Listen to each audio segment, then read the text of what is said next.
What's up, everybody? I think maybe we fixed it. Joe, can you hear me? Yeah, I can hear you.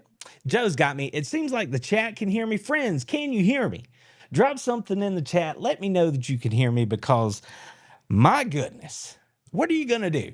We're back here for kicking off SEC Powers Hour. That SEC Powers Hour is back. And I told Joe in the green room, I'm like, something sideways. You should be able to hear me. I don't know what's happening, but here we go. Sounds like we're here. Hopefully, the folks who got bored, they'll come on back and check us out. I sure hope so.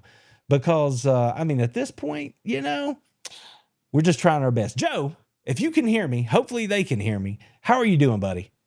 Man, I'm doing good. I am sitting here in the studios. My bald head is shining, and I am excited about being back here on some SEC Powers Hour to talk about everything that we talk about in the SEC all around the nation. I'm all excited about seeing my friends there in the chat. I don't know where Herb and Raj are, but I'm going to be talking smack about them, whether they're here or not. So all is well. You know what I'm saying? All is well. They were in here for a minute, but I'm sitting over here bumping my gums, full screen, the whole thing, trying to give the people a little chit chat while we were sorting out the stuff. Come to find out, this is all it was. Crickets. Because it turns out I did have an issue on my end too. So, but now we got it squared away. Look, camera adjustments. Y'all are rolling with us. You saying it wasn't just me? You saying I was sitting over here just changing things and you had Not this time, because, well, we don't need to tell the people the behind the scenes, but we had it right, or I thought I had it right, and then we didn't have it right. So here we are. So, Joe, here we go. All right, we're behind schedule already. Doesn't matter. Let's go through the chat. I'm going to say hello to everybody again. Carol, good to see you in here. Joe, Carol says, man, we've missed you, bro. It's good to see you back. How in the world are you? Yeah, I'm doing good. Thank you, Carol. I love that. And you're going to get to hear all kinds of trash talk coming from me in a minute. So don't worry about it. Just stick around. We love you being here. Thank you for being here. And Herb and Raj, they're saying good evening. I don't know if they're able to stick around. I hope so. I hope they can stick around. Our good buddy Tim's in here tonight. Timothy Jones, as always, holding it down. Joe, we got a lot of new faces in the room. A lot of new faces showing up. Mickey's in here with us. Another day closer to seeing them dogs. Joe, Mickey is up in Tennessee. He says he's over in Spring Hill, Tennessee, and he's surrounded by volunteers. So, that is what it is. And here's my guy, Baker Man. He's come in, Joe, big supporter of the channel. First time checking out that SEC Powers Hour. So, we got to make everybody feel welcome. We got to make everybody feel welcome tonight. But Baker Man's in here. I got to do this again. Y'all got to bear with me because I had crickets the first time. Baker Man, Joe, comes off the top rope here at the beginning of the show with a $5 super chat. Says, let's go, my Georgia Bulldogs family. Let's go. What's up? That's what I'm talking about. And what is it Cartman says? He announced his presence with authority right there off the top. You Oh my goodness. I know we lost some folks because they had to move on because there was, dinner was ready and stuff like that. But Joe, did you catch the bit where I was able to meet Miss Kimberly Ann this year at the G-Day game? She ran into me over in Athens, came up, said hello, met the family. Kim's a big supporter here on the channel, a member of the channel. So we're happy to see Kim in here with us tonight. Jeremy found the show last year and said, man, I loved it from the jump. And I think he's here because of you, Joe. I think he's here because of you. That could be true. And I appreciate it, Jeremy. I mean, I ain't gonna pull no punches. I love it, man. I love it. I mean, you are by far the most intelligent person on the show, Randy. I am just here to make people laugh at the things that they probably think, and I'm just not afraid to say, out loud on a live show. So that's really all I am. It's just the voice of the people, really. That voice of the people. We need to get T-shirts made about that or something. Voice of the people. All right, everybody. It looks. Wait a minute. Brayson's in here. If I'm not mistaken, Brayson's near me. He's up here in my neck of the woods, not too far from me. So Brayson's in here with us tonight. It is all good. Okay, Joe, let's get into this thing. First off, before we get down the road on the SEC Powers Hour here, what have you been doing since the last time the people saw you here on the show? I know there's a whole lot going on, but what's the thing that's got you fired up right now as we get ready to play a little football here in the South? this year? Well, the thing that I have been doing that's got me all fired up, quite frankly, is I know you've got, UGA football on lock. So Boom. one of the things that I've been doing is trying to get that whole state of Georgia. If you see the new brand, it is GHSA All Access, and that's All AXS. It's a beautiful blue looking square. It's got the gold and the red X on it. Basically, we're just covering high school sports, GHSA, all around the state of Georgia, and we're having a ton of fun doing it. We have covered a lot of the preseason football, and of course, the voice of the Irish. I am the voice of the Irish on WRBJRadio.co, and so we kicked off football season. So I'm the full swing high school football and high school athletics. So that's what's got me all fired up. And as I brought it back to the UGA thing, I know you got the football on lock. Well, I'm going to be covering the UGA baseball coming up this season. So I'm excited about that, partnering with you in that space. And I'm going to be doing, bringing up some baseball memories, and got my new titanium knees in place. So, we're good to go. Look at Joe, like letting the cats all out of the bag, like not even holding anything back, just letting it run free. We can talk about that more later, but that's a big old fat teaser Joe just put on the table for you there. Now, Joe, let's get the brass tacks. Let's get to what? See Jeremy. that right there? Jeremy. See that right there? There you go. There you go. See, Jeremy? There it is. Everybody, I think we should revolt, start a mail like letter writing campaign. Joe possesses that ring illegally. I do. He snatched it. He took it off my desk. I am the owner of that ring via, I earned it fair and square. So you won. There's no doubt. You won. I stole it. He stole it too. You can see the trophy. See, there's the trophy right back there, right back there. That big old trophy. It's beautiful. It's beautiful. But see, I don't have the ring to be like, what's up? That's right. Joe's got my ring. So y'all gonna have to hit him up. Like, hit him up on the socials, follow him just so you can send him DMs and tell him to send my ring back. You know what I'm talking about? That's what we got to do. That's what we got to do. The other thing that's got me all fired up, Randy, I left this out, but, I love Boston. So I stand up and show you the Boston hoodie I'm in here. Me and the wife snuck up to Boston again recently for our anniversary. Love it up there. Some clam chowder, parking the car. I was having a good time. But let me tell you, the lobster roll, I got it. And I'm trying to tell you, I love it. But anyway, I digress. Here we are. All right. Well, I'm glad you were able to do some fun stuff since the last time we saw you, Joe. That's good stuff. Okay. So now let's move into this thing. Let's just get started in the SEC with a little bit of SEC news, Joe. A lot has gone on since the last time that you and I got together. And there's some breaking news today, which we're going to get into too. So I don't see any reason. Let's put that first. Let's just go ahead and talk about the breaking news that came through this afternoon, because what had happened was, after months of talk and decision-making and pushback and all these things, the Big Ten being real petty, today the SEC announced that they are finally going to go to a 9-game conference schedule starting next season.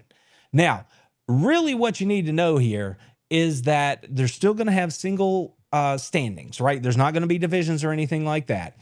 And each team's going to play 3 permanent opponents, and then they're going to play 6 teams each season that rotate through their schedule. And essentially what that means is that each team is going to face the other SEC programs at least once every 2 years, and every opponent home and away in 4 years. So this year we have to get through essentially what was a lazy scheduling by the SEC, where they took the 24 schedule, just flipped home and away, and now we're playing the 25 schedule. In 26, though, it's going to look completely different, and my Dogs are going to have 3 permanent opponents. Now, without much thought, the first one's going to be Florida, okay? There's no doubt about that. The second one is going to be Auburn. Auburn. And then what comes up is, who's that third one going to be? Is it going to be Kentucky or South Carolina or maybe Tennessee? Now, every list that I've seen so far says that it's going to be Kentucky. And that caught me a little off guard, because I had just made the assumption that it would be Tennessee. Every fan that I've heard from so far says they want it to be Tennessee. But then there's this entire contingent of South Carolina fans who really value the matchup with Georgia, and they want to be our third permanent rival every year. So as you can see, just look across the conference here. If you've got Alabama, who are their top three going to be, right? You'd think maybe Auburn, Tennessee, LSU, or could that be Florida? You see what I'm saying? Every team across the league here is going to have decisions to make, except that the teams don't get to make the decisions, Joe. The conference is going to choose while trying to maintain traditional rivalries. So now there's a whole lot more we could talk about getting into all this, about why it happened the way it did nationally and national implications and all that.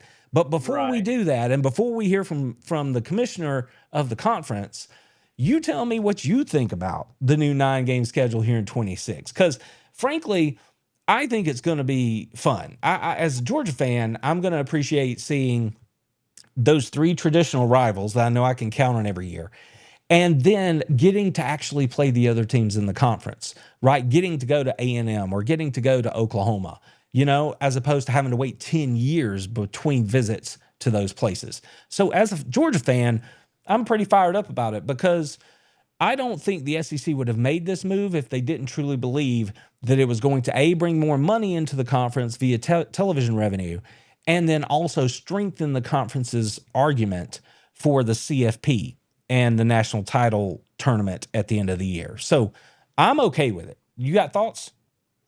Yeah, well, first off, let me just tell you who I think team number 3 should be. Okay. Obviously, people kind of default to Tennessee, and I can actually understand the default to Kentucky, and I want to talk about that in just a few minutes. But where I think it really needs to go, quite frankly, is I think it needs to be South Carolina. Really? Yeah, and the reason why I think it needs to be South Carolina is because when you just look at football and players, in the state, and what the rivalry, in my opinion, means, it is the fact that you've got these players here in Georgia, South Carolina, and I just think that border war, if you will, kind of mentality is what needs to win out here. Forget about what SEC football has been like in the most recent years, where South Carolina has not been as dominant of a program. But you look historically at what this rivalry has been, what it means, and just what happens around that, the energy of that. I think you can't get away from that border war. I think there's too much at stake for high school football in the state of Georgia, and just for Georgia, South Carolina. Historically, I think it just needs to stay and be there. And I know there's going to be a lot of people that probably disagree with that, just based on what the schools are. Well, what about Auburn then? Well, why is that a rivalry? Well, I think we all understand why that's a rivalry. Florida, why is that? Okay, again, I think we all understand why that is. But you look at Kentucky, you look at Tennessee, and you look at any other SEC program, and I think you just got to go back to what Spurrier and Georgia and Kirby and what that was for the longest time, and even prior to Spurrier. I just think it means more to have that SEC rivalry stay with Georgia and South Carolina. A lot of people say Tennessee, and they are like, well, Tennessee is a better traditional program, and they're also a border state. But there's no denying that Columbia is closer than Knoxville, right? Yeah. Columbia is closer. That feels more like a brother fight. That feels more like a rock fight. You know what I mean? Right. Than Tennessee does. So if it turned out to be South Carolina, then I would be okay with that. Right. I'm with you in that. I think there are more crossovers between South Carolina and Georgia in the high school ranks.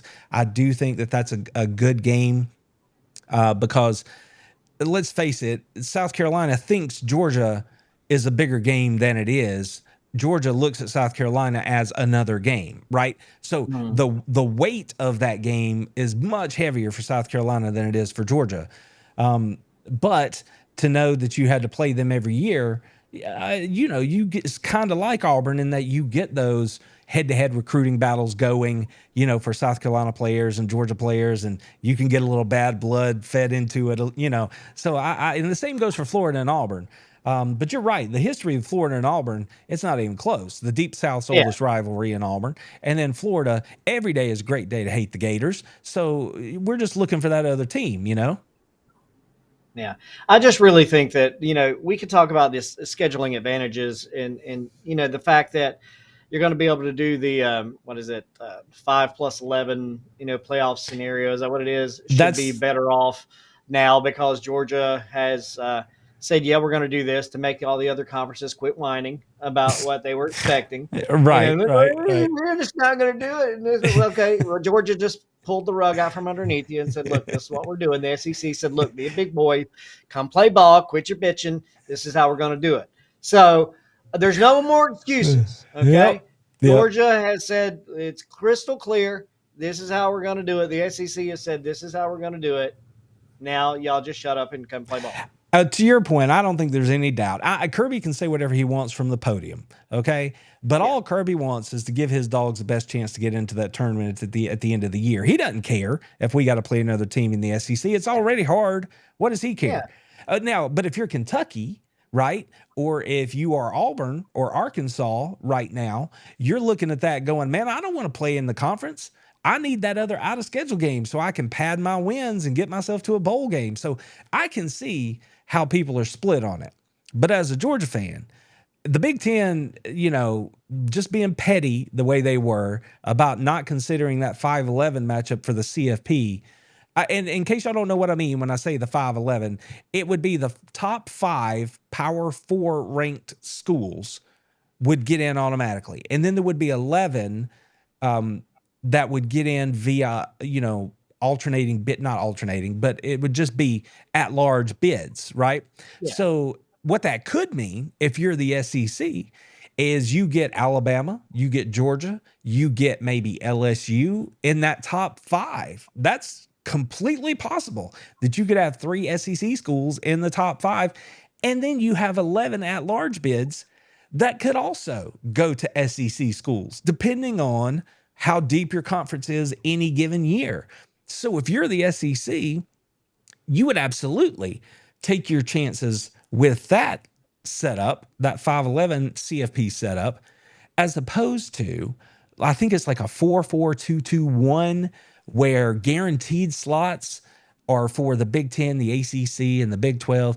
And as Ross Dellinger reported this afternoon, now that the SEC has kicked over the biggest domino in the game, the ACC has been on record as saying, well, if the SEC goes to 9 games, then we probably will too. Well, of course you will, because the Big Ten and the SEC are running this thing. That's just how it is. So the ACC is going to go to 9, and that's if they can hold that league together, because who knows? Clemson and Florida State might be in the SEC sooner rather than later. We'll just have to wait and see with the age of mega conferences and all that. But I'm just saying now, and I see here, Joe, I glanced over to the chat here just to see this, and Kim makes a good point. I'm going to throw it on the screen here. She's like, that trip to Kentucky is amazing because you get to go up there, check out the bluegrass, you get to hit the bourbons, check out the horse races.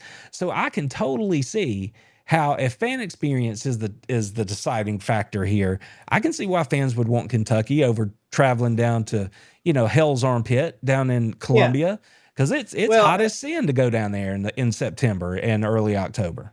And I'll say this is I don't disagree with that. Number 2 and it's not a far number 2 is Kentucky for me. Yeah. Okay. Even over Tennessee. I mean, it would be Kentucky. Yeah. I don't disagree with that at all. I don't.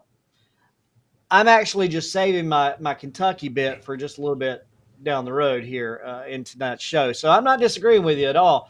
And I wouldn't be heartbroken if it wound up being Kentucky. Okay. I just think that I like the fact that South Carolina is the border war. And I like the fact that it's right there close enough to where people are just always mad at each other about it, much like it is with Florida.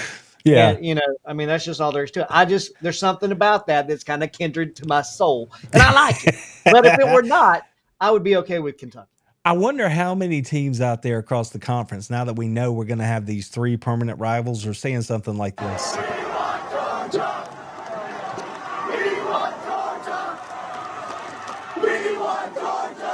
Yeah, I don't know that Kentucky's out there like beating the drum saying they want Georgia. But listen, in fairness to Kentucky, they have been out there and they are a hard-fought game for Georgia every year. And it doesn't matter if they're not a good team by record. That is a hard-fought game every year. So, Joe, let's add a little more intrigue into this thing. Let's go ahead and take a look at what the commish had to say about it. And I'll read it out for everybody. All right. He says, adding a 9th SEC game underscores our university's commitment to delivering the most competitive football schedule in the nation. No lies detected. This format protects rivalries, increases competitive balance, and paired with our requirement to play an additional power opponent, ensures SEC teams are well prepared to compete and succeed in the college football playoff. That last line is all you need to know, because he's like, you're going to pay me, ESPN. If we go to 9 games, you're going to bring in the dough. That's coming. And then, oh yeah, by the way, when we get into CFP seating and making selections, I'm not going to hear any of that, your league, whatever. No. This is the SEC. It's different than everybody else, and we shall be rewarded. Now, he didn't say that as much, but I'm saying it for him. That's what he's telling everybody. This is about us getting as many opportunities to win national champions, compete for and win national champions as, we can possibly get. So thoughts on Sankey's words? Well, I mean, I love the fact that Sankey's just pretty much the guy that walks in and says, let me tell y'all how this is going to roll, right? Let me just line it up for you, because everybody else wants to stand back and talk about, the caveats and the well, if, and be petty. And then Sankey just walks into the room and says, are y'all through? Or are we done? That's right. Put the cheese back by the crackers over there. Quit your whining. Let me tell you how this is going to go. And nobody else seems to have an idea about how to make it any better. That's because nobody else has the conference and the collateral to make it any better, really. Yep. So kudos to my man for coming up there and just saying, y'all just enjoy the cheese and wine and crackers. This is really how this is going to go down. Yeah. And he said as much at the spring meetings and then again at SEC Media Days. He has been saying, here we go. I'm in favor of the 9. Here's why.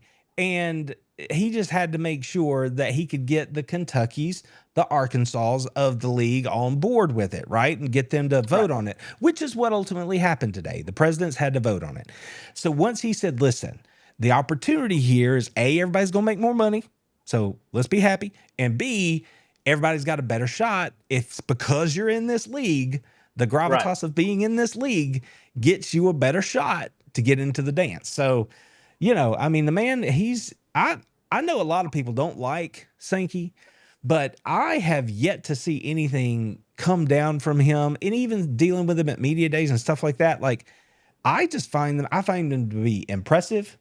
And I find him to do the thing that he's supposed to do, which is fight for his conference schools. You know what I mean? That's all he's there to do. It's just like an agent in a negotiation with a team. You're getting the best deal you can get for your guy. That's all you care about. That's what Sankey's doing. And he just happens to be in the biggest, best, most powerful conference in the land. So, that carries its own weight. That's right. Timothy Jones, good to see you too, brother. Good to be back here. I don't know if y'all noticed or not. Got my new specs here. Got the old round. I got the Coke bottles on now. It says it makes me look more sophisticated, y'all. I'm trying to bring a more sophisticated side to the show, because it's normally all over there. And I'm trying to bring more sophistication. Got my little salt and pepper going on here. Got the hoodie on. Got the Coke bottles on. You doing trying to make y'all see the value here in the voice of the people. All right, here we go. Let's keep it moving, Joe. Since we're talking about the league, we talked about that's what happened today. But now let's set the table for the rest of the year. Back at SEC Media Days, Joe, in their infinite wisdom, the media collected at Media Days handed us this as their season prediction. which is Texas 1, Georgia 2, Bama 3, LSU 4, and then they put South Carolina at 5. Now, I'm not going to read off the rest of them. You can see the screen, Joe. What do you think about the media's predictions? And I think we might be about to get into a few predictions of our own. You know, I actually can't see the screen, by the way. What? Since when? Like since the whole time? I don't even know what's up with that, friend. I see you. You see me. That's all I see. Uh-oh. Well, I don't know what everybody else sees, but I'm just telling you what I see. Okay. Well, Joe, media poll, I will read it out to you then. Don't know why you can't see that. That is messed up. All right. So anyways, here we go. Texas 1, Georgia 2, Bama 3, LSU 4, South Carolina at 5. You got Florida at 6, Ole Miss at 7, A&M at 8, Tennessee at 9, Oklahoma at 10, Auburn, Missouri, Vanderbilt, Arkansas, Kentucky, Mississippi State. Thoughts? Well, I was trying to look at my snapshot of my notes prepared for the show here tonight as you're going through that list. So, you know, I'm not a multitasker in that way, but I will tell you that. Well, look. All right, look. Yeah, here's the top 4. Give it the top 5 again. All right, here we go. Texas, Georgia, Bama, LSU, and they put South Carolina right there. Okay. Well, look, I will say this for all those who are not at all ashamed of the way too early, like NFL mock draft, please understand that South Carolina's got a quarterback in there playing that is drafted or mock draft number 2 to go in the next NFL draft. The kid can play ball, okay? He's a baller in South Carolina, so I'm not surprised to see that they made the list up there. Don't know if that's because of him or not. Texas, I don't understand. Why?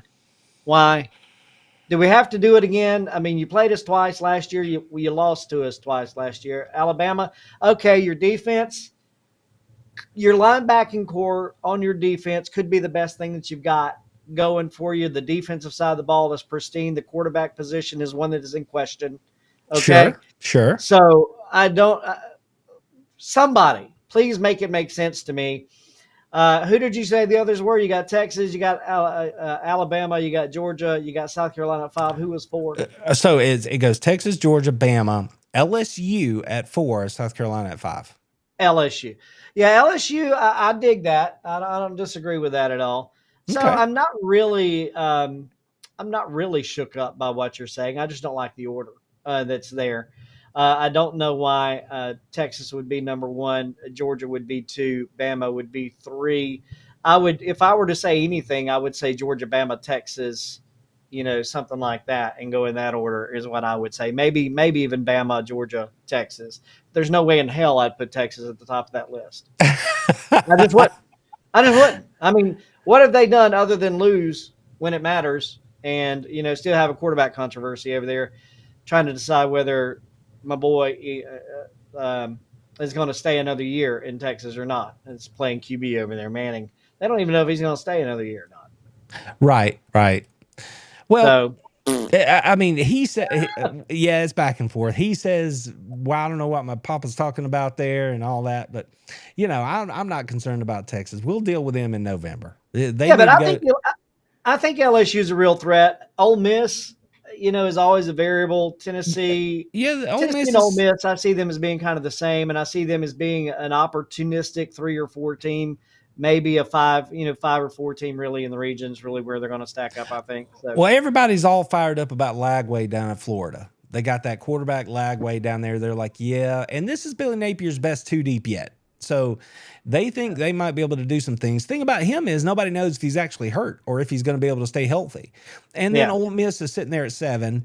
A&M is quietly sitting there at 8. And then you got Tennessee, who they are looking like, I mean, you know, Nico, I'm about to leave you, finally left them, and now they got nobody else up there. You know, Aguilar, I think, is the quarterback's name going into the season. So I don't know what to make of them. I mean, Hugh Freeze is still at Auburn.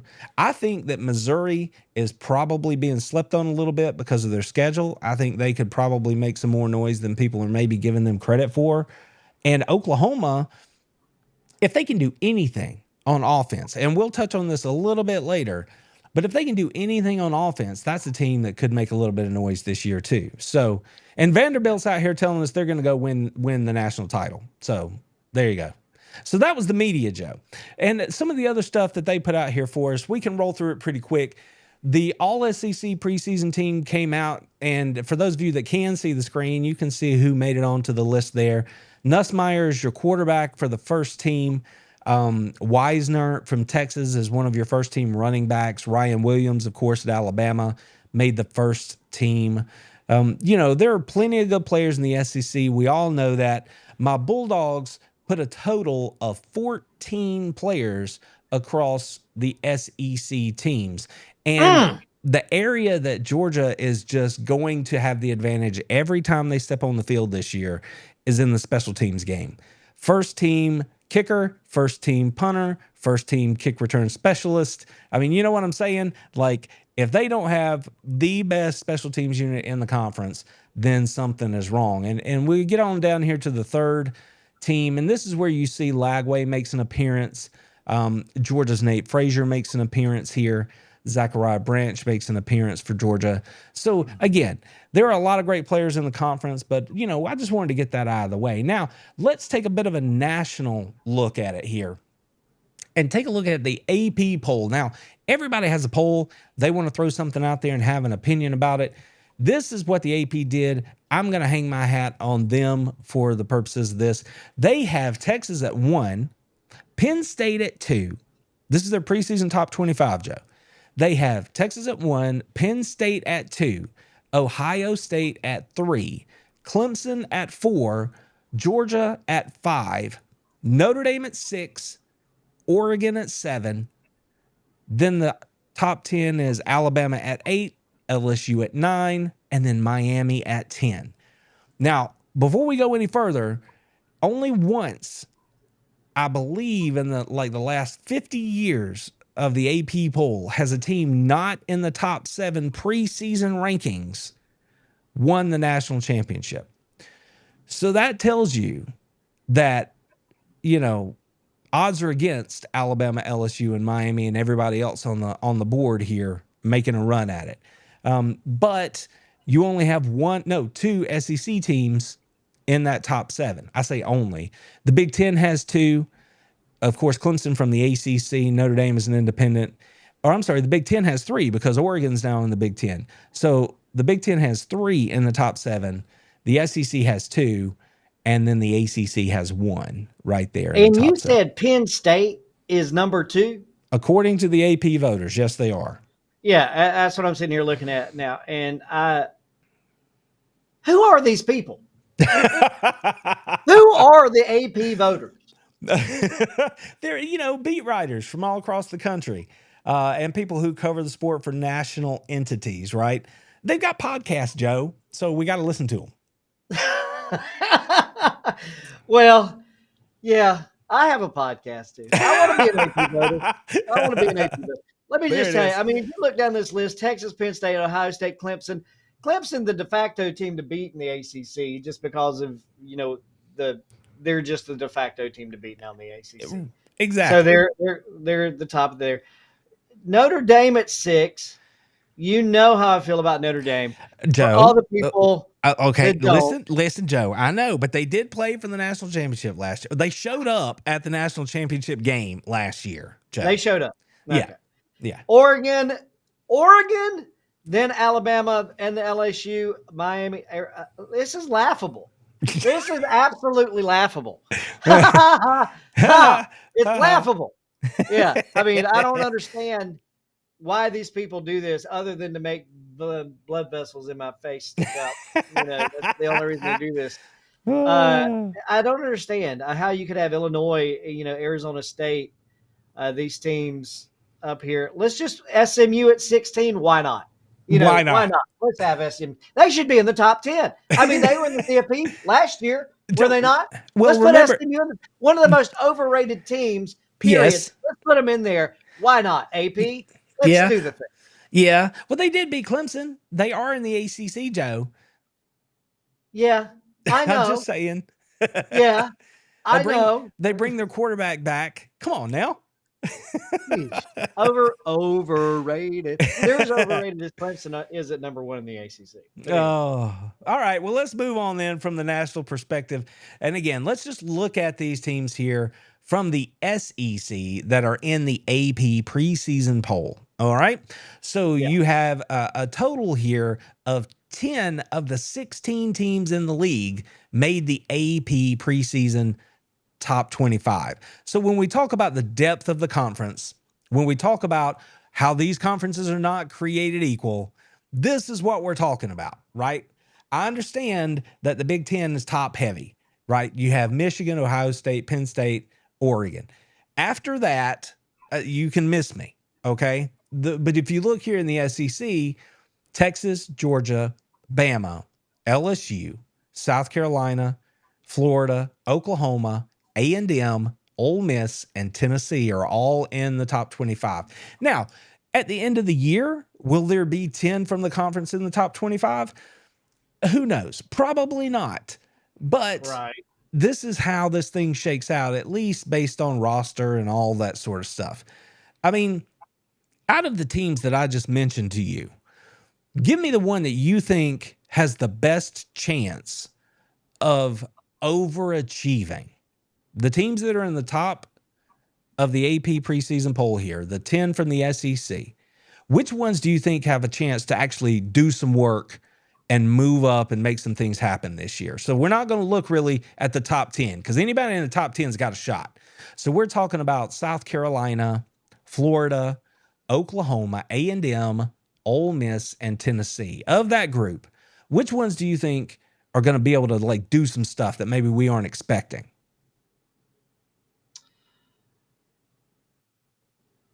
You said of the AP top 10? No, I said of the AP. I said the teams that are in the AP preseason top 25. Which of the following schools has a chance to make the most noise and like overachieve? South Carolina, Florida, Oklahoma, A&M, Ole Miss, or Tennessee?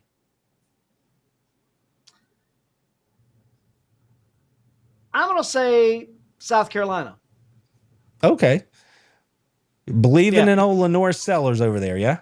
Yeah, I am. And if you're wondering what I'm doing here, since I can't see your screen, I pulled up the live feed over here to my left, and I'm just looking at the SEC teams in the AC, so I can follow along. I'm watching over here on the left. And I think South Carolina is going to get more done than people think that they're going to be able to get done. And I do give credence to the fact they got a quarterback over there. It's a game changer. I mean, he's a guy that is going to be able to pick a team up and carry them. And I think people are not going to prepare well for South Carolina because they're South Carolina. And I think they're just going to be able to do more because of that. They're going to have an opportunity to overachieve because they're not going to be on everybody's top tier radar. And I think they got a player over there who will make it happen via what Vanderbilt was able to do kind of last year. All right. Well, I mean, our man Baker Man here says he thinks it's going to be Ole Miss. He thinks Ole Miss is the team that's got a shot to step up in there and make something happen. So, well, we always think it's Ole Miss, though. Yeah. Everybody's like, Ole Miss, they're coming this year. Old Blue Pants. How many times did I say that last year? Old Blue Pants.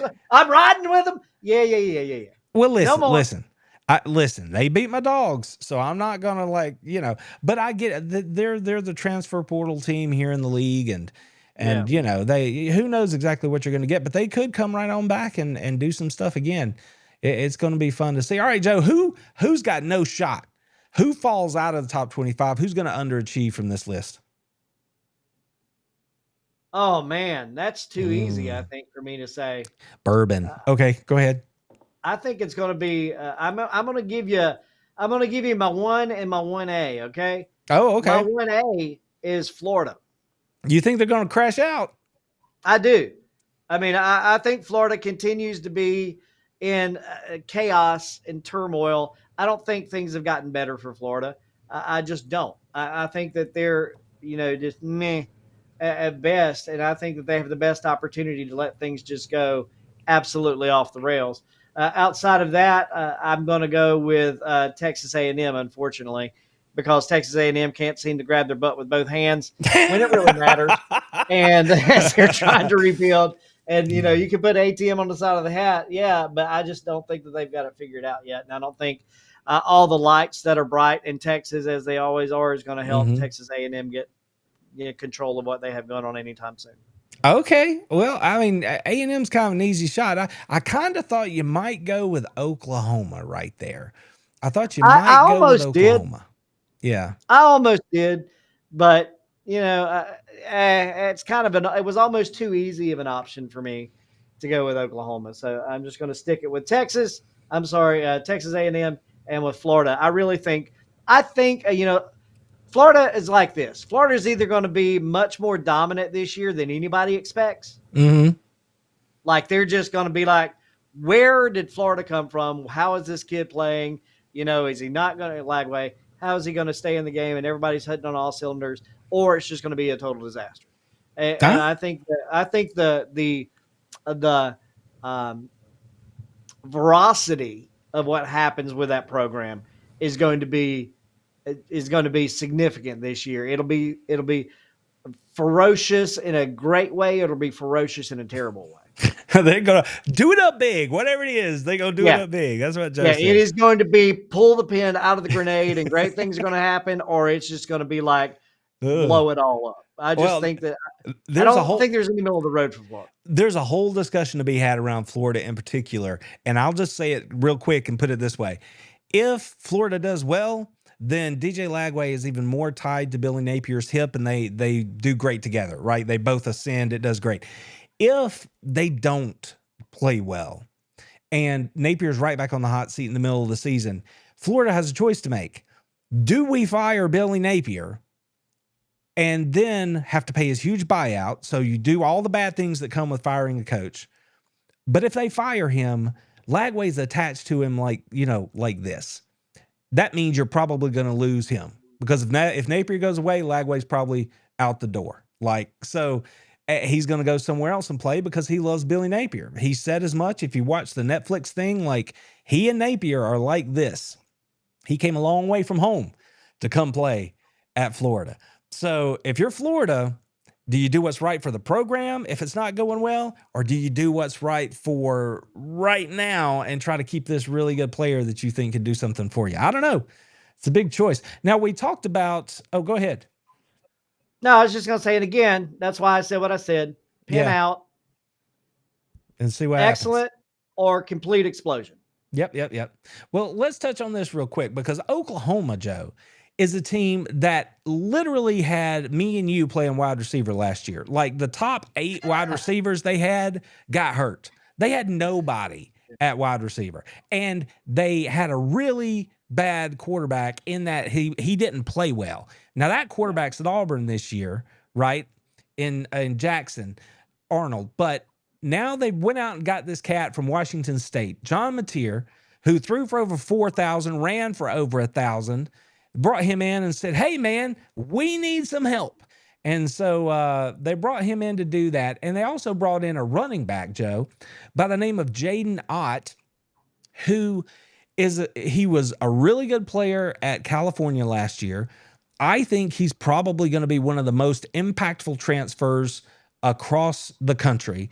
And if they get anything from the running back position, Joe, they could really do some things here in the conference. Do you have any thoughts on Oklahoma and what could be for them? Not really. As I said a second ago, I could have overlooked Oklahoma, and I did for a reason. I think Oklahoma is easily overlooked, and I think they'll continue to be easily overlooked, because I don't think bringing in a quarterback from Washington State and a running back from wherever you just said he came in from, California, is going to matter. Yeah. I don't think it matters. I don't think Oklahoma. I just don't think they matter. That's the only way I can. Oh my God. I need to cut that out and put that on Oklahoma. I just don't think they matter. I don't. Oh my goodness. All right, Joe. Well, I know you wanted to talk about this earlier. Let's jump back up here. Talk to me about King, Texas. Joe, talk to me about King, Texas. I'm assuming you can't see this, but on the screen, there's an image. 2 chairs side by side, royal in stature, Steve Sarkisian sits in one with a crown upon his head. Arch Manning sits in the other with a crown upon his head. Joe, talk to me about King Texas and tell me why, even though they have won nothing of consequence since joining the league, that they are the new Alabama. Joe, tell me why that's true. I can't tell you why it's true because it's not. I mean, that's just all there is to it. I can tell you why the media wants it to be true because the media needs a new rivalry that is going to build money into, what is the growing world of SEC football and, bringing all these teams in. And that's why they want it to happen that way. But the truth is, until you can win a damn game when it matters, it don't matter. You don't matter. I can get the Burger King crown and put it on my head too. People aren't bowing when I walk down the street. I can wear purple. People can say it's royal, but it doesn't matter. It doesn't matter. I don't know how else to say it. Playing pretend can be fun. We all will admit that. Yeah. It's cool, man. I draw hair on my head from time to time too, just because I want to see it there. You got all these avatars and things you can build on social media platforms. My kids go, Dad, look at you with hair. And I'm like, yeah, it's cool, ain't it? But guess what? It still ain't there. Texas, you have a crown. You're the only one that has the crown. When you make the crown and put it on your own head, that's cool for you. It's like me having this ring. It's cool. I have it. I didn't win it, but I got it. See, Joe, keeping it real. So applause for that. Applause for that. I'm just saying. It is what it is. That's right. Damn it, man. Oh, me. I thought you'd get fired Manning's not going to, he doesn't care. He's not going to be there. He's just trying not to get killed this year. That's all that matters. He's going to try to not get killed. Somebody had it in the chat earlier. Deer in headlights. Yeah. Yeah. Oh man, I think the chat's with you on that one, Joe. Oh my goodness. Jeremy said, "Sing the ring to me." Let's move this thing along here. Let's start making some predictions, Joe. Not like anybody's gonna hold our feet to the fire. You know what I'm saying? but let's make some picks. I'm gonna go ahead. I've already made mine. Mine are already public. I did this a few weeks ago. Sent this out, and let me tell you, on social media, once people saw this, they had some opinions. They had opinions, man. And it was everything from yes, sir, positive, somebody got it right, all the way around to the worst stuff you can imagine. So everybody had their opinions, and that's cool though, because more people saw it. And that's what I wanted, right? Was to gin up that conversation. So the way I put it, I had the final order of finish, meaning at the end of the regular season, right? I had it Georgia, LSU, Texas, Alabama, South Carolina, Florida, A&M, Missouri, Ole Miss, Tennessee, Oklahoma, Auburn, Vanderbilt, Arkansas, Kentucky, and Mississippi State. Now, that's 16 teams, Joe. I know you're not going to remember 16 teams. I'm looking at the screen over there. Okay, so my bottom line is I had Georgia and LSU playing in Atlanta for the title come December. What you got to say about it? Do you think I'm smoking the good stuff? Do you think I found Grandpappy's bottle, or do you think I'm on to something here? No, Georgia, LSU. No, I absolutely think you're on to something there. I really do. I mean, I can see that. I believe it more than I do, any of the hystericals, some of the other things that we've seen out there in print and around. I really do see that as being a very legitimate SEC championship matchup. And I would, if you were to have asked me even before you told me, I would have probably said the same. quite frankly. I would have said LSU is going to be my guess from the West there. I think that for sure. So No divisions, Joe. No divisions. yeah, I Remember, know no divisions, but you know what I mean when I say from from yeah, regionally, yeah, the West. regionally. That's what I say. Is There you I go. think it's still LSU is the team to beat this year outside of Georgia. I don't think that. Well, Alabama is the other de facto team there in my head, but still, I agree with LSU. I do. All right. Well, there were a lot of people who thought that, that's kind of because they don't buy into LSU because of Brian Kelly. That's the first reason. And then they just have to have LSU play some defense. And if they play some defense, then they'll get on board. The thing is, I am just all in behind the Nussmeier effect. I just think that as being one of the very few inside the conference that's returning a quarterback that's played a lot of football inside the conference, I'm like, there's something to that, and he's everything else is what it is. They got to replace people, Porter people, all that stuff. Brian Kelly, I get it. But you've got that guy back. You're going to have a good offensive line, and you're going to have playmakers at the playmaker positions. So if that defense can do anything better, and I'm inclined to think that they will, then I just see them finding a way. And at the end of the day, they're going to make their way back to Atlanta. I mean, is it, I saw it as that was as good a guess as anybody else. I honestly think Texas could lose 3 games. I've seen some people saying they think they could lose 4. Alabama, I think I had them just losing the wrong game, which is how they didn't get there. Like LSU beats them head to head, and that would be the difference. And I Right. know that Alabama people will not hear that based off of what happened last year in Baton Rouge. But I'm just saying that's how we got here. So Georgia and LSU in Atlanta. That's what I got. Yeah.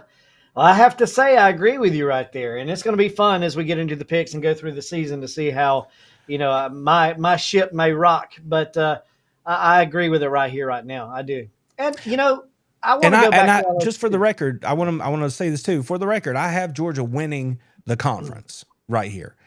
So that means I'm not saying they're going undefeated, but I'm saying they don't lose the wrong game. You know what I'm saying? So they get there and then they beat LSU and Georgia wins the SEC. Okay, so I didn't know if so. Yeah, Do you agree with Georgia? yeah. I mean, I do. We can talk about that. We're going to talk a lot about it as we go through this year, but I do. I mean, I Okay. do. I think it's a real possibility. All right, so let's broaden the spectrum here a little bit. Let's move it out Yeah. to the national championship conversation, Joe. All right. Alabama, Notre Dame, Texas, everybody out there, they are telling me that they think they got a shot at the national title this year. Joe, are those people crazy? I know how you feel about Texas, I think. I think you think that there's no way they're getting into this thing. But what else you got out there as far as national title conditions? But before we get there, before we do it, let's go through the conferences. So let's go ahead and just make our picks straight up about who we think is going to win each conference. That'll set the table for the national title discussion, okay?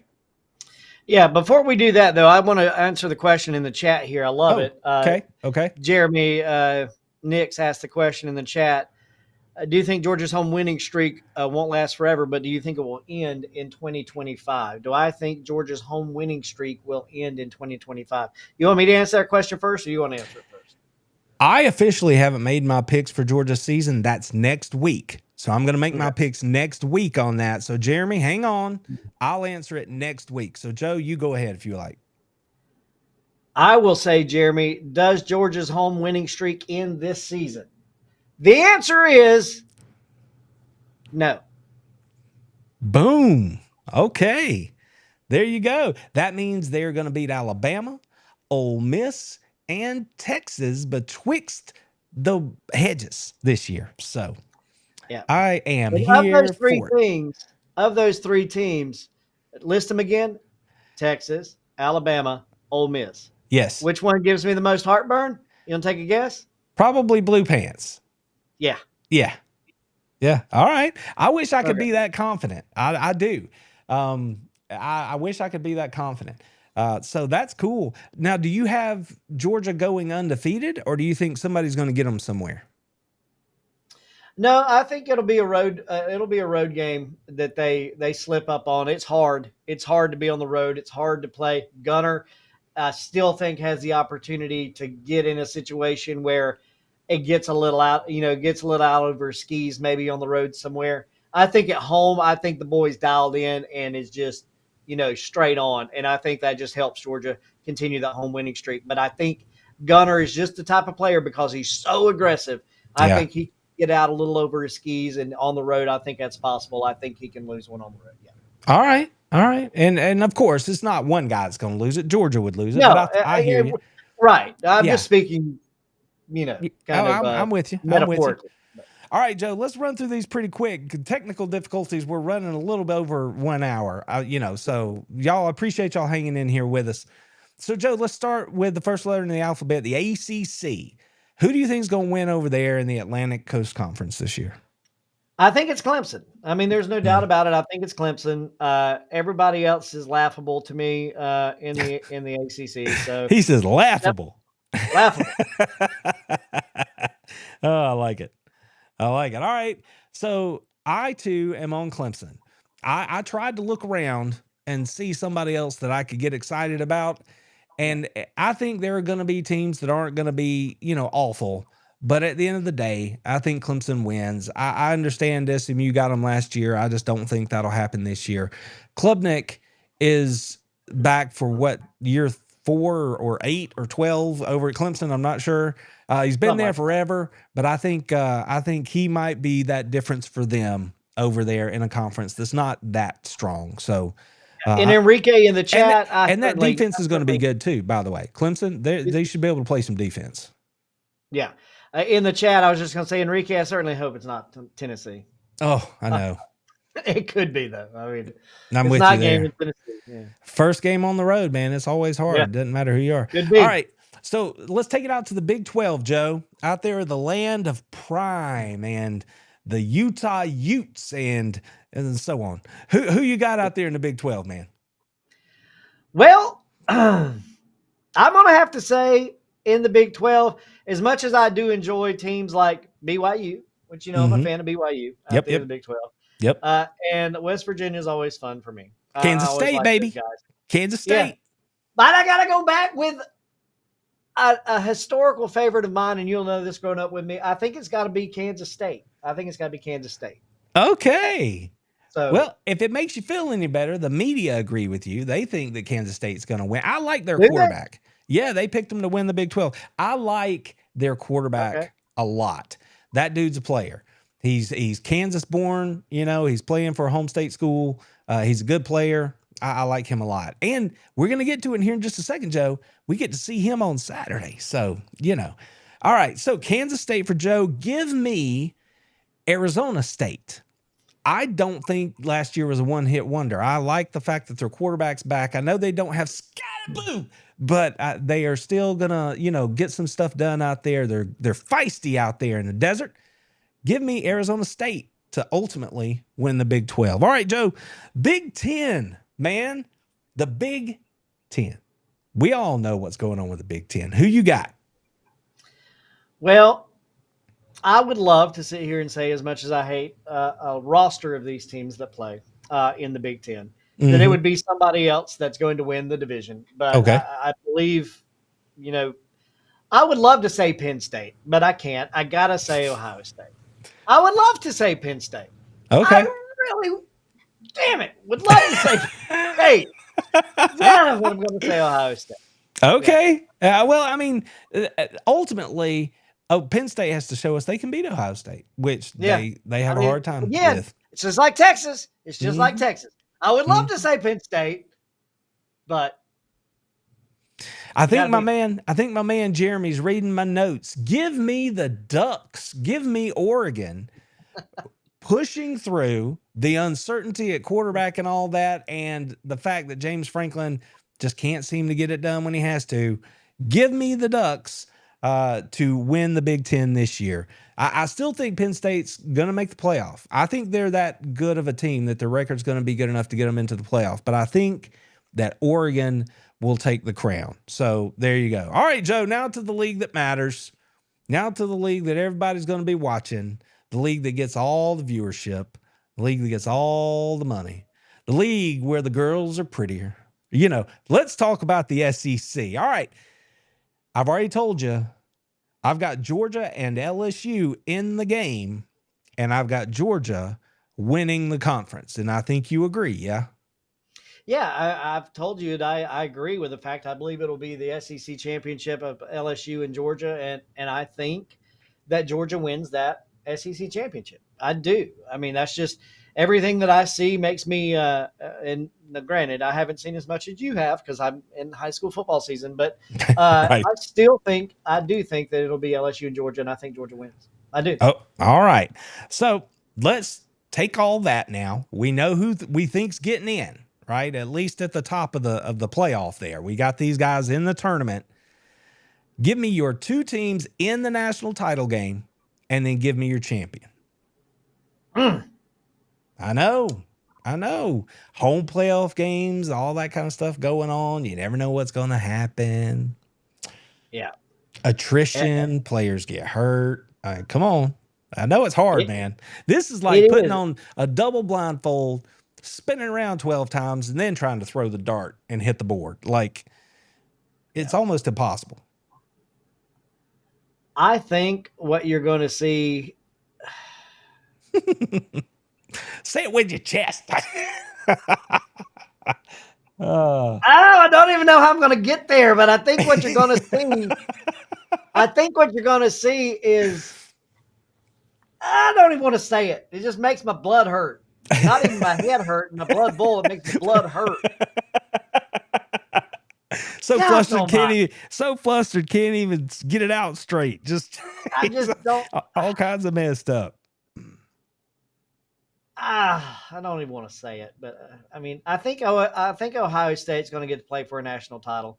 Okay. This year. Okay. And it makes me sick. And hey, listen, I know that there's questions about Ohio State, but I think most people in the country are going to tell you that they've probably got the best offensive player and probably the best defensive player on their roster in the country. So, yeah. I just don't know how I feel about it.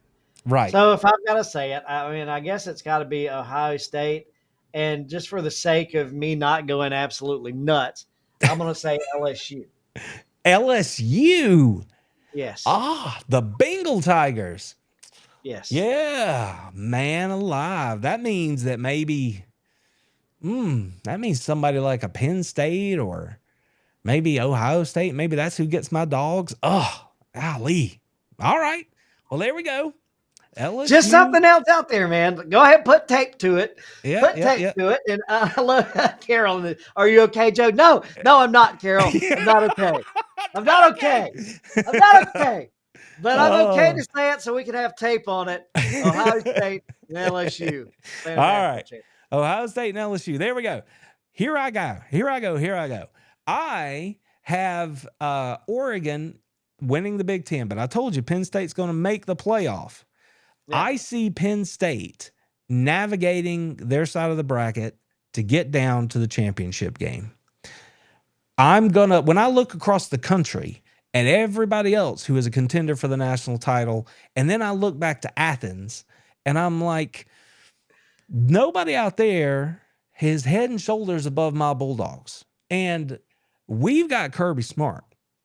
So I am going to bet on Kirby Smart winning his way back to the national title game to give us Penn State, James Franklin against Kirby Smart and the Georgia Bulldogs. And I'll bet you almost anything you want. Kirby Smart ain't losing to James Franklin. No. That's how that's going to go down. So give me the Georgia Bulldogs as the national champions here in 2025. They knock off Penn State in the CFP. So there you go, friends. You don't even have to watch all college football. We just told you how it's going to go. Yeah. You don't even got to worry about it. And Carol, you're right. It is awfully early in the season to not be okay. But let me tell you what. if you think I'm not okay right now, cheers. Please tune in every Thursday and watch this show the rest of the season. Because I tell you what, I have never felt more double barrel one on, it's not even side by side. We're talking about over and under. Double barrel shotgun ready loaded ain't okay coming into this football season. It is going to be worth the therapy to sit and watch this every Thursday night. So I think that's what this show is. This show is therapy for you, therapy for me, therapy for the fans. Listen, we have fun over here. Again, I apologize for the technical difficulties off the top, but I appreciate you guys who are hanging in here with us for this extended show. I hope you've had a good time. Joe, it's week 0. There aren't many games I wanted to take time to pick, but I got to go ahead and give us at least one game to pick as we head into the college football season. And I mean, before we do it though, I would like you, if you can, to look across the SEC. Think about the biggest assumptions that college football fans make about the SEC or the teams in it. Joe, tell me which 5 common assumptions, misconceptions that people should ditch about the SEC or the teams in it here in 2025. Come on. All right, let's start with assumption number 1, that Kentucky is not a good program. Kentucky is a really good program. And if you look at some of the teams that have played in the middle of the league and played, not Georgia, they're not Georgia teams, but if you look at some of the other teams that are in the midst, and Arkansas. I had notes around this earlier, but I've absolutely forgot where I put my notes. I don't think I brought them out here with me. But the sticking point is that Kentucky, if you look at records head to head, they have done better than teams that have been sneakily good over the past few years. And I wish I had my notes in front of me. Damn it. But they have done better. Kentucky is not as bad as you think they are. They're better overall in the record head-to-head versus some of the other teams. When you look at like Napier, Florida, and some of the other people over the past few years, win-loss records, Kentucky actually does better than people would give them credit for. So there's number 1 for me. Kentucky's better than you think. That's why I'm not opposed to it being the number 3 game, as we talked about off the top. Kentucky's not bad. In that same breath, I want people to think that SEC is not a shitty place to play. South Carolina is not as bad as you think either. They actually are a better program. They're just disguised in a pile of shit at the moment.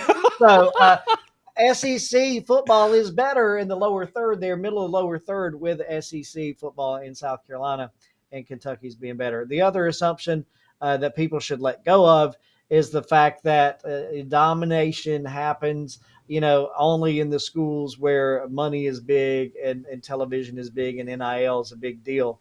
I think that you have to let go of that assumption just a little bit, and the fact that allegiance to the league of football in the SEC is going to be better. That's what makes Georgia football as great as it is. I love what Kirby talks about there when he talks about we want to make players at the University of Georgia that want to be here, want to be coached and trained. I think that you're going to see that assumption win out in the SEC in places beyond the University of Georgia. So don't think about it being all NIL all the time and, just about revenues and television. I think there's a lot said to the allegiance of football. How many is that? Is that 3? Are we at 3? I think we're at 3. Yeah. All right. So come 3. on. What do you got? 2 more. So a couple of other assumptions about football in the SEC that people need to let go of is that where's Herb and Raj, by the way? Where are they? Are they here? Are they not here? I think they might have bounced out. They might have other shows. I've been saving this one for you, Herb and Raj. Alabama. They'll check the replay. They'll check the replay. Yeah. I'm sure they will. Alabama is not the best football team in the state of Alabama. They are not the best football team in the SEC anymore. And people need to just let that go. You need to let it go. I'm just going to leave it there. Herb and Raj, I'll talk to you next week about that one. Okay? About that one. And I know Auburn sucks. But anyway. And Auburn sucks. That's an assumption that's not a misconception. Okay, Joe. That's 4. That's 4. You got one more? Yeah, you got one more? One more for us real quick. And that is that old Blue Pants at Ole Miss. Yeah. I still hate him. Okay. Let's just throw it out there. It's an assumption you can keep away with. I don't care. No, really. The other thing that I wanted to point out here was you talked about Texas A&M and the program over there. Mhm. I mentioned that earlier. I think that Texas A&M and Oklahoma are going to be. This is what the assumption is. People need to let go of. They're just not SEC football teams. They're just not. Ah, They're just not. gotcha. Oklahoma, you're never going to be an SEC football team. Texas A&M, you're too transactional to be. They're just not relevant. And I hate to say that, but they're really just not. So let's let go of the assumption that they are indeed SEC football teams. So they're not. Because they're asking for it in the chat, Joe. Let's hit one of these. I don't care for Auburn. Auburn sucks. And don't say we don't give you what you want over here on this show, because I'm just waiting for Herb and Raj to peel themselves off the floor when I said Alabama's not the best team in the best team. Now, you said team. Do you mean team or program? Team. Okay, gotcha. All right, so that's pretty good. I just have one. I made you give us 5. I just got one. I think people have to let go of the fact that Vanderbilt is going to be a perennial doormat moving forward. I think Vanderbilt under Clark Lee and currently under Diego Pavia, I just think that they are a team that you better show up and you better strap it up tight, because they're going to play hard. They're not the Vanderbilt from, the mid 90s. This is a different kind of team. I understand how bad they've been forever, but I just think that moving forward, as long as Clark Lee is there, they are going to be a hard fighting team. And yes, they have their disadvantages, but just let go of the misconception that it's an automatic win, right? Even Nick Saban gave himself over to it and said the only place that isn't hard to play in the SEC is at Vanderbilt. And then Alabama goes out and loses to Vanderbilt last year, and they were playing that sound on the board all post game, right?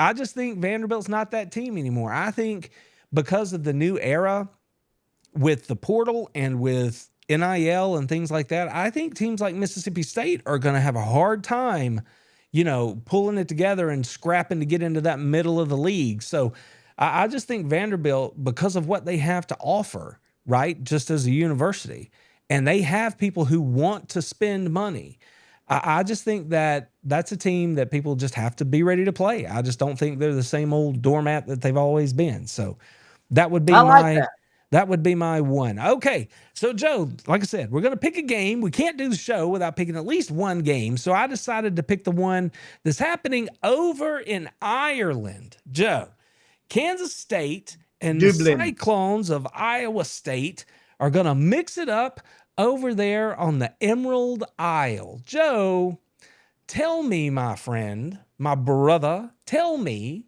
who's going to win that thing? I already told you, I like Kansas State. I like their quarterback. I like the fact that they're bringing back some other stuff. He's scrappy. Iowa State is right there in the rankings with them. They're going to be pushing for them. They're going to be head to head. This is a big game inside the conference. Tell me who you got, man. Kansas State or Iowa State on the Emerald Isle? Based off of the previous conversation I've had on this show and what I think is going to happen, I do love the Cyclones, but I absolutely, hands down, K-State, baby. Going with K-State. Yep. Well, I see you over there in the chat, by the way, Carol. Don't let Herb and Raj trick you. Don't let them trick you. Nah. I got something for Herb and Raj. Don't you worry about that. Well, I'm going to do this. And I like Kansas State too. I already told you I like their quarterback. I think he's, got a shot to win the league. But following up on my Arizona State prediction in the conference, I think I'm going to go with the Cyclones. And because it's week 0 and I don't want to pick the same team as you. So give me Iowa State. You'll have Kansas State. And at least for 1 week, Joe, you might actually have the lead in this thing. We'll see how it goes. Yeah. We'll see how it goes. Y'all got to get on Joe. Y'all can't just let it be that he's just going to take the ring. Y'all gotta help me out. Y'all got to hit him up on the socials or something. I don't know. Y'all got to help me out with that. That's something that, I'm not that used to. All right, Joe, those were our game pick segments. We've laid out the entire season. We got everything done, man. We told everybody who's going to win it all. I don't even know why we need to watch college football, because it's fun. That's why we're going to watch college football.